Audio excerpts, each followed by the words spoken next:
When did a single document shatter years of family peace? The crumpled envelope sat on the ornate mahogany table in the law firm's hushed conference room, an unassuming harbinger of chaos. I, Ruth Harris, 56F, an overwhelmed peacekeeper by nature, stared at it, a knot tightening in my stomach. I knew, with a certainty that chilled me to the bone, that the contents of that single sheet of paper were about to shatter what little peace my family had managed to maintain for years, forcing me to confront a dilemma that felt morally ambiguous at best and utterly ruinous at worst. It wasn't about the money itself, not really, but what it unearthed in all of us. The air in the conference room was thick with unspoken tension, the kind that buzzes before a storm breaks. Across from me, on the other side of the polished table, sat my cousin, Anna Howard, 62F. Anna, with her perpetually paint-stained hands and eyes that seemed to hold both the weariness of a lifetime of struggle and the vibrant spark of an artist's soul, fidgeted nervously. Her threadbare coat, despite the warmth of the room, was clutched tightly around her, as if shielding her from an invisible chill. She had always lived on the fringes, choosing the uncertain life of an artist over any kind of financial stability, much to the exasperation of most of our family. Her small apartment, filled with canvases and the smell of turpentine, was barely enough to house her, let alone her dreams.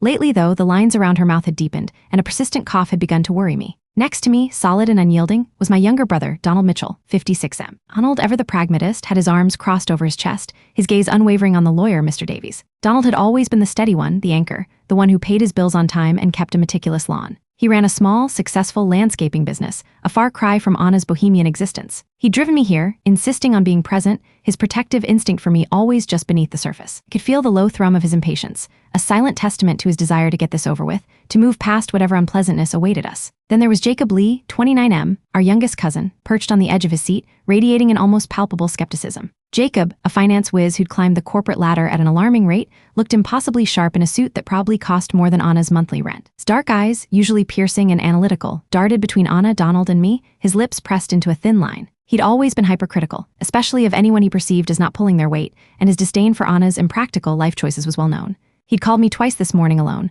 wanting to know every detail, every nuance of what was happening, his tone laced with a suspicion that made my teeth ache. "Are you sure this isn't some kind of prank, Ruth?" He'd asked, as if I were somehow complicit in an elaborate deception. Mr. Davies, a man whose every movement seemed calculated and precise, cleared his throat, breaking the silence. "Thank you all for coming. As you know, my client, your late Aunt Mildred, passed away last month." He paused, letting the words hang in the air. Mildred, my mother's older sister. A formidable woman, Mildred had lived a life of quiet luxury, always a bit aloof, a bit mysterious. She had rarely visited, preferring to send extravagant Christmas gifts and the occasional tersely worded card. We hadn't seen her in person in years, not since my mother's funeral. The funeral for Mildred herself had been a small, private affair, with only a handful of distant relatives and her stern-faced lawyer present. We'd all assumed her estate, whatever it was, would be left to some obscure charity or perhaps a distant cousin no one had ever met. We were wrong. Mr. Davies picked up the envelope, his movements slow and deliberate, enhancing the theatrical tension. Aunt Mildred, as many of you know, was a woman of particular habits. Her final wishes were, shall we say, unconventional. He gave a small, almost imperceptible smile that didn't quite reach his eyes. Her will, revised just 6 weeks before her passing, names a single beneficiary. My heart hammered against my ribs. A single beneficiary? That was Mildred all over, though. She had always delighted in keeping people guessing. Donald shifted in his seat, a low growl of impatience escaping him. Jacob leaned forward, his face a mask of intense curiosity, laced with an almost predatory anticipation. Anna, however, seemed to shrink, as if trying to disappear into her chair. Her cough, a dry rasp, punctuated the silence. Mr. Davies then looked directly at Anna. "Ms. Howard, Aunt Mildred has bequeathed her entire estate, including her property in upstate New York and all liquid assets, to you." The words landed like a bombshell. For a moment, the room was utterly silent, save for the faint hum of the air conditioning. My mind reeled. Anna, struggling artist Anna, the one Mildred had openly criticized for her lack of ambition at every family gathering, it made no sense. Anna herself looked as though she'd been struck by lightning. Her eyes, wide and disbelieving, darted from Mr. Davies to me, then to Donald, and finally, with a flicker of terror, to Jacob. "Me," she whispered, her voice barely audible. Are you certain?" Jacob let out a sharp, incredulous laugh. It wasn't a laugh of amusement, but of pure, unadulterated disbelief bordering on scorn. "Anna, are you serious, Mr. Davies? Mildred left everything to Anna *. He practically spat her name. "That's insane. Why her? She's barely held down a job in 30 years. She doesn't even know how to manage her own finances, let alone an entire estate." Donald, ever the peacemaker in his own gruff way, put a hand on my arm, squeezing gently. He turned his gaze to Jacob. "Jacob, calm down, let the man speak." His voice was low, a warning, but even I could hear the surprise laced in his tone. He was just as stunned as I was, perhaps more so. Donald and Mildred had always had a distant, almost frosty relationship. He never expected anything, but the sheer unexpectedness of Anna's inheritance clearly unsettled him. Mr. Davies, unperturbed by Jacob's outburst, simply raised an eyebrow. "Mr. Lee, Aunt Mildred's will is perfectly clear and legally sound. She chose Ms. Howard as her sole beneficiary. Will explicitly states that her decision was made out of a desire to provide for a family member in genuine need and to finally allow talent to flourish unburdened by worldly concerns." He read the exact phrasing from the document, his voice devoid of any emotion. Anna choked, a combination of a gasp and a cough. Her face, already pale, flushed crimson. She looked embarrassed, as if being identified as in genuine need was a public humiliation.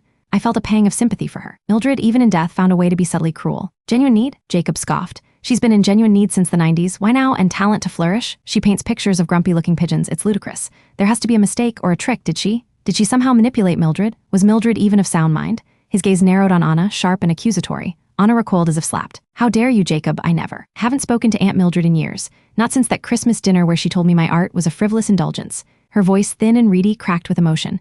I barely knew her. This is overwhelming. Overwhelming? Jacob laughed again, a harsh, humorless sound. It's a windfall, Anna, a massive windfall that you're somehow going to squander on. What? More art supplies? A commune for struggling artists? Enough, Jacob. I interjected, my voice sharper than I intended, startling even myself. The peacekeeper in me was already working overtime, trying to douse the flames before they consumed us all. This isn't helping. Mr. Davies, can you explain this further? There must be some context. Mr. Davies nodded calmly. Aunt Mildred had a penchant for observing from afar. She regularly and discreetly kept tabs on family members. It seems she had a particular interest in Miss Howard's circumstances in recent years. She was aware of your artistic endeavors, Miss Howard, and your financial difficulties. Anna just stared, her mouth slightly agape, a mix of shock and a dawning, terrifying realization spreading across her face. So, what exactly is the estate worth? Donald asked, cutting to the chase, ever the practical one. His arms were still crossed, but I could see the slight tension in his jaw. Upstate New York property alone is valued at approximately $2 million, Mr. Davies stated blandly. And the liquid assets, primarily investments, amount to just over $4 million. So, a total estate value of roughly $6 million. $6 million. The number hung in the air, a staggering, dizzying sum. My own small savings, carefully accumulated over decades of working as an executive assistant, suddenly felt like pocket change. Anna, who lived hand-to-mouth, had just inherited a fortune. Anna made a faint whimpering sound and clutched her chest. Her face, which had been pale, now looked ashen, almost green. Her breathing became shallow and rapid. $6 million, she gasped, her eyes wide with terror rather than joy. Oh my God, I can't handle this. Jacob, for once, was silent, his jaw slack. Even Donald looked taken aback. Anna pushed herself up from the table, knocking her chair over with a clatter. Her hands flew to her throat, her eyes bulging. I can't breathe, she choked out, her face contorting in distress. It's too much, I can't. Oh, my chest. She swayed violently, her eyes rolling back in her head. Before anyone could react, she collapsed, hitting the polished floor with a sickening thud. The crumpled will, which she had been holding, fluttered from her grasp, landing softly beside her inert hand. Anna cried, scrambling out of my chair, my own heart leaping into my throat. Donald was already moving, his sturdy frame surprisingly quick as he knelt beside her, checking her pulse. Mr. Davies, unflappable, was already reaching for the phone on his desk. Jacob, for all his criticism, looked genuinely horrified, a rare crack in his usually composed facade.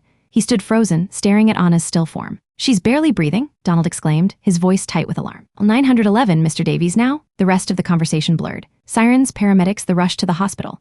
Donald insisted on riding in the ambulance with Anna, while I followed in his truck, Jacob trailing behind us in his sleek black car, his usual self-assurance replaced by a bewildered concern. At the hospital, the waiting room was sterile and cold, a stark contrast to the opulence of the law firm. Hours passed in a tense, anxious haze. Donald paced, calling out questions to every passing nurse. Jacob, surprisingly, sat quietly, his phone untouched, his gaze fixed on the double doors leading to the emergency room. He looked less like the hypercritical businessman and more like a frightened young man. He even asked me in a low voice if I thought this was his fault for upsetting her. I simply shook my head, unable to offer much comfort. The truth was, I had no idea. Finally, a doctor, a tired-looking woman with kind eyes, came out to speak to us. Ms. Howard suffered a severe panic attack, complicated by an underlying cardiac issue we're just now discovering, she explained, her voice grave. She has a serious heart condition that seems to have gone undiagnosed. The shock of the news, combined with her existing stress, put immense strain on her system. She's stable now, but she'll need significant medical intervention, potentially surgery, and ongoing care. This isn't something that can be ignored. My stomach dropped. A serious heart condition? Undiagnosed? Anna, who had struggled for so long, now had this on top of everything else. The inheritance, once a potential blessing, now felt like a terrible, crushing weight. It had literally almost killed her. Donald ran a hand over his face, a look of profound worry etched into his features. Can she afford all this, doctor? Is she going to be okay? His protective instincts were kicking in full force. Doctor looked sympathetic. Her condition is manageable with the right treatment, but it will be very costly. Long-term, comprehensive care, specialized medication, and potentially a major procedure. She'll need significant support both financially and emotionally. Financially. The word hung in the air, echoing the $6 million that now technically belonged to Anna, but had in effect put her in this hospital bed. It was a cruel twist of fate, a dark irony. What do we do, Ruth? Donald asked, turning to me, his voice rough with concern. She can't manage this. Not with her health, not with her history. She'll need help, a lot of help. Jacob, who had been listening intently, finally spoke, his voice unusually subdued. This changes everything. He looked from Donald to me, his brow furrowed in thought. She needs care, professional care, but what about the money? She can't be expected to handle $6 million while she's recovering from a heart attack, let alone when she's healthy. She's never been financially responsible. His earlier scorn was still there, but now it was tinged with a reluctant recognition of the severity of the situation. She's vulnerable, Ruth, very vulnerable. And that was the terrifying truth. Anna, who had just inherited a fortune, was now critically ill and completely overwhelmed. Money meant to free her had instead landed her in a hospital bed. It felt like a ticking time bomb. The weight of it, the responsibility, threatened to crush me. I was the peacekeeper, the one who tried to hold everything together. But how could I keep the peace when the very thing meant to help had caused so much harm? The doctor's words about significant medical intervention and very costly expenses echoed in my mind. This wasn't just about an inheritance anymore. It was about Anna's life. And it was about navigating a path that seemed fraught with peril, a path where every decision felt like it had the potential to unravel everything further. We were standing at the precipice of something far more complicated than a simple family dispute over a will. We were standing at the precipice of a battle for Anna's future, and I had a terrible feeling it was going to get very messy, very fast. The weight of it, the responsibility, threatened to crush me. I was the peacekeeper, the one who tried to hold everything together. But how could I keep the peace when the very thing meant to help had caused so much harm? The doctor's words about significant medical intervention and very costly expenses echoed in my mind. This wasn't just about an inheritance anymore. It was about Anna's life, and it was about navigating a path that seemed fraught with peril, a path where every decision felt like it had the potential to unravel everything further. We were standing at the precipice of something far more complicated than a simple family dispute over a will. We were standing at the precipice of a battle for Anna's future, and I had a terrible feeling it was going to get very messy, very fast. The immediate aftermath was a blur of frantic phone calls and hushed conversations in sterile hospital corridors. Arnold, ever the pillar, took charge of coordinating with the medical staff, pressing for details on Anna's condition and necessary procedures. His protective streak, usually reserved for me, had fully extended to Anna, much to my quiet relief. Jacob, surprisingly, remained by our side, his usual caustic remarks replaced by an unnerving silence. He didn't offer help, but he didn't hinder either, which for Jacob was a significant improvement. My mind raced, trying to formulate a plan, but every thought felt tangled in the enormity of the situation. How could Anna, barely able to manage her bills, suddenly manage millions and a life-threatening illness? It was a cruel cosmic joke. We learned Anna's condition was a form of dilated cardiomyopathy, a weakening of the heart muscle, likely exacerbated by years of stress and inadequate nutrition. It required immediate and aggressive treatment. Doctor mentioned a specialized cardiologist and potentially a pacemaker or even a heart transplant in the long run, should her condition not respond to medication. Each medical term was a new jolt, a fresh wave of dread. Donald was on the phone, relaying the details to me, his voice tight with strain. He was already researching the best heart specialists in the region. "We need to get her into the best hands possible, Ruth," he'd said. "Money isn't an issue now, not with what she's got. That's part of the problem, isn't it? She can't deal with this alone." And that was the core of it. The very solution to her financial woes had become a catalyst for her medical crisis, and now the immense wealth complicated her recovery. 2 weeks later, Anna was out of the ICU, but still confined to a private room, undergoing a battery of tests and adjusting to new medications. Her skin was still ashen, and her movements slow, but the terror in her eyes had begun to recede, replaced by a dazed exhaustion. The lawyers, Mr. Davies included, had been in and out, trying to navigate the complexities of her sudden inheritance while she was in such a fragile state. It quickly became clear that Anna was utterly incapable of making any rational decisions regarding the $6 million. She would flinch at the mention of the sum, her breathing becoming shallow again, a physical manifestation of her psychological burden. During one particularly difficult conversation with Mr. Davies about setting up trusts and investment accounts, Anna had started crying softly, clutching her chest. "It's too much," she whispered, tears tracking paths down her pale cheeks. "I just want to paint. I don't want all this complication. It's like a cage, not freedom." It struck me then that perhaps Aunt Mildred's gift wasn't as benevolent as it seemed. It had certainly come with an unprecedented cost. Donald, witnessing her distress, had immediately stepped in, cutting the meeting short. "Mr. Davies," he'd said firmly, "my sister is in no condition to discuss this. We need to find another way." That's when the conversation shifted towards a guardianship or conservatorship, a daunting prospect that added another layer of legal complexity. It felt like we were spiraling into a bureaucratic nightmare, all while Anna fought for her life. Jacob, surprisingly, had been a quiet observer during these meetings.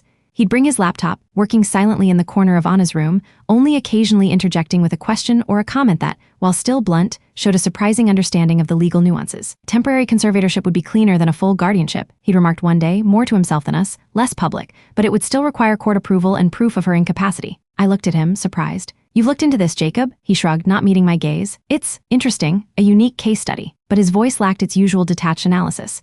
There was a hint of something else, concern perhaps. Or was it just his usual fascination with complex financial problems? I couldn't tell. The hospital became our second home. Donald meticulously tracked Anna's medical progress, asking precise questions, ensuring she received the best care. He'd even started bringing her small, wholesome meals from home, knowing how much she detested hospital food. I spent hours simply sitting with Anna, holding her hand, reading to her from art books, or just letting her talk. I'd ramble about her dreams before the inheritance, simple dreams of finding a bigger studio, buying better paints. Now, those dreams felt tainted by the weight of the money. "I wish I could give it back, Ruth," she confessed one afternoon, her voice barely a whisper. "I just want to be well. I just want to paint without this cloud over me." It was heartbreaking. I realized then that my initial assumption that the money would bring her joy was completely wrong. Brought her fear and profound discomfort.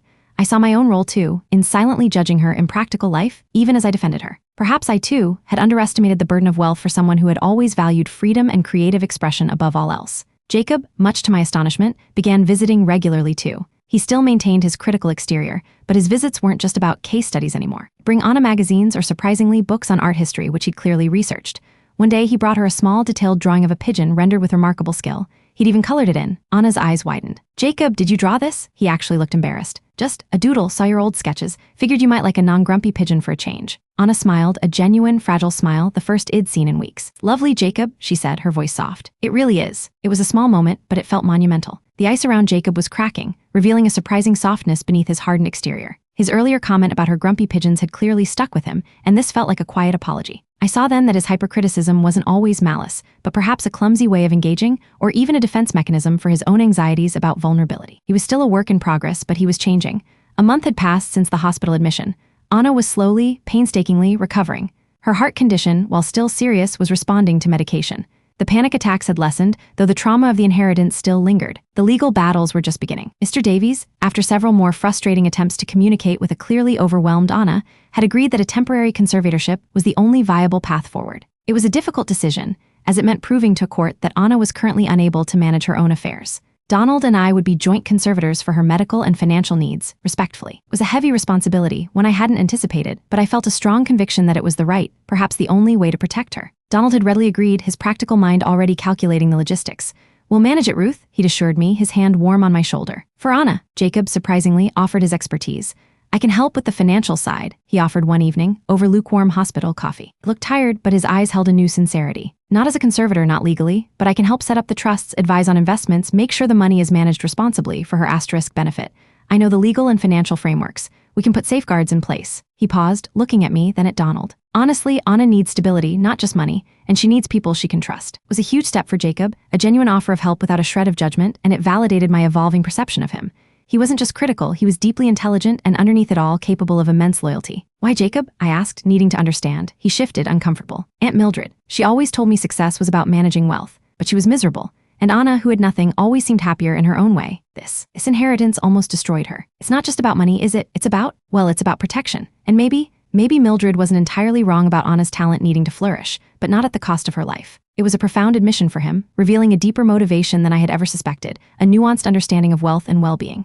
He was actively trying to make amends, to genuinely help, not just comment from the sidelines. The court process for the temporary conservatorship was emotionally draining, but ultimately successful. The judge, swayed by medical reports and our earnest testimonies about Anna's current fragility and her lifelong struggles, granted us the conservatorship. It meant Anna's immediate medical bills were covered without further delay, and the remaining inheritance could be managed for her long-term care and well-being. Donald took charge of liaising with the medical teams and securing the best possible home health care, while I began the painstaking process of organizing Anna's small apartment and preparing for her eventual discharge. Jacob, true to his word, had quietly and efficiently set up a complex trust structure, ensuring Anna's funds were secure, managed by a professional firm, but with oversight from Donald and me. He even researched art foundations and grants, subtly suggesting ways Anna might find community and inspiration once she was well enough to return to her passion.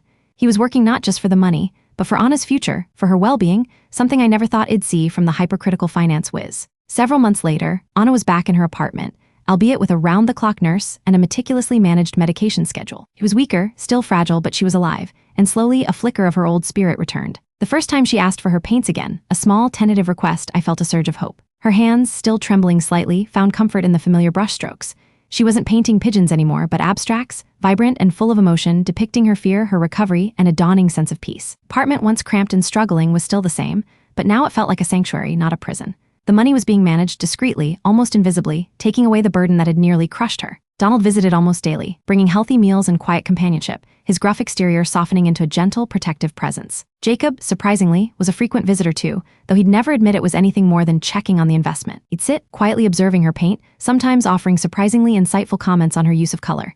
He even connected her with a renowned art therapist. His transformation was perhaps the most profound. He'd learned that value wasn't just in monetary worth, and that compassion could coexist with pragmatism. He'd even started painting himself, sketching intricate geometric patterns, a surprising outlet for his analytical mind. He never showed them to anyone, but I'd seen his sketchbed, filled with sharp, precise lines that revealed a hidden artistic side. The surprise inheritance, meant to be a blessing, had brought a health scare, a legal entanglement, and profound changes to our family dynamics. It wasn't a simple, neat resolution. Anna would likely always have a fragile heart, and the responsibility of the conservatorship would remain. What had begun as a terrifying catastrophe had, through shared effort and unexpected compassion, forged a stronger, more empathetic family. I, the peacekeeper, had learned that sometimes peace isn't about avoiding conflict, but about confronting it head-on, even if it means stepping into uncomfortable roles. I had also learned to see past the surface, to understand that everyone, even the seemingly unfeeling Jacob or the perpetually struggling Anna, harbored complexities and hidden depths. Money still loomed large, a reminder of Aunt Mildred's eccentric legacy, but it no longer felt like a ticking time bomb. It was a tool now for Anna's continued healing, for her to finally, truly, let her talent flourish, unburdened by anything but the joyful act of creation itself. We hadn't erased the challenges, but we had found a way to navigate them together, our bonds strengthened by the crucible of crisis. The future wasn't perfectly smooth, but it was, for the first time in a long time, filled with a cautious, shared hope.